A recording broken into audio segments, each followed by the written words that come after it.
Hayyega shama akka mooltan oolmaan keessan nagaadhaa jiruun badhaadha nu biraan fayyaa keessanii sabni Oromoo nagaa keessan jiruuf jireenyi alhamdulillah nu biraan baay'ee gaariidha. Akkasumas arras barumsa tokkoof barumsa gabaabduu qabadhee isiniif dhufeetiin jira.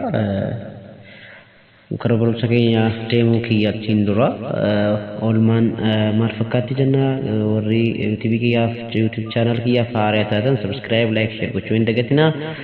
Warreen immoo subscribe like share gootanii jirtan immoo view laalchaan view nu heddumeessaa jenna.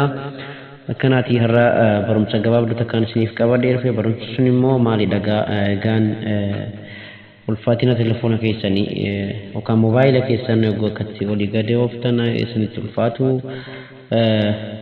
guyyaa kanaan durallee barsiiseetiin ture kanaan dura barsiiseetiin jira.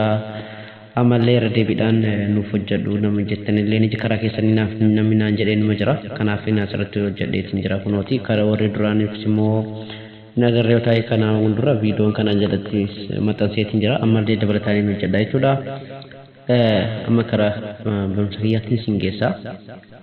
Telefoonni kun moobaayilii keessan dhuguu akka fedhetti isiniif ajajamuu didu. Waan isin godhuudha qabdan lakkoofsa keessaa. Keenyaaf hojii riqicha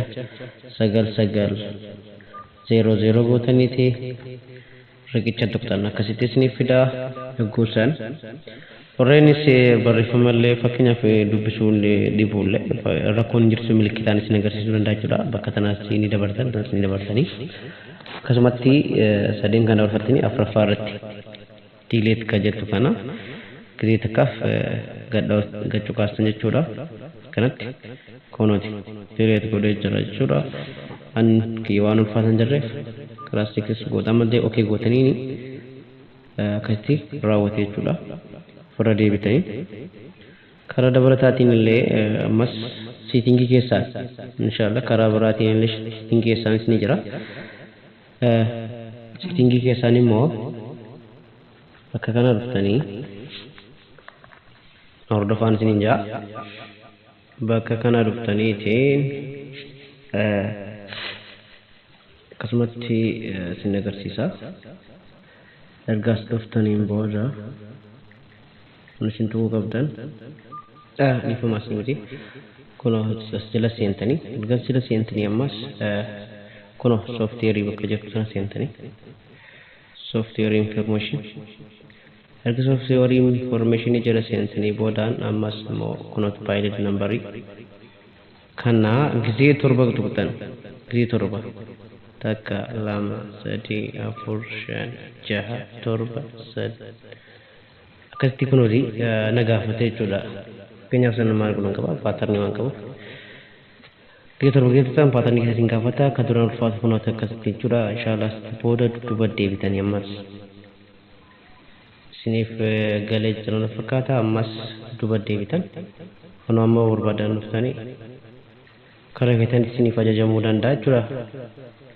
Wantoonni wantoonni isin sirreessan immoo as keessa ammallee ni hafa.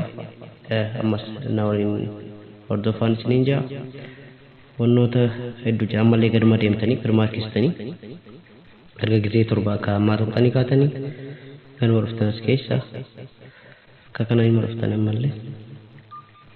ammallee haga bakka kana geenyutti bakka kana keessa wiindoo kana jedhu kanaa fi kana translatii kana animationii kana waan sadeen kana kuno tokkoffaa animationii saseko skeelii takka eksiirra jira isin immoo 0.5 yookiin tuqaa 5 yookaan akka jettu kanarra kaa'uudha qabdan jechuudha. Akkasitti sadanuu tuqaa 5 irra keessan jechuudha. Ingiliffaan immoo ta'e 0.5 jechuudha. Akkasitti inshallah telefoon keessan akka fedhetti isiniif ajajamuu danda'a jechuudha. Akka fedhetti isiniif dalaguu danda'a. Barumsi har'aaf qabadhee dhufee har'aaf kanumadha. Galatoomaa isiniin jedha waan biraati haga waan biraallee qabadhee isiniif dhufutti na waliin turan isin jedha share like subscribe gochuu hin dagatinaa nagaan tura.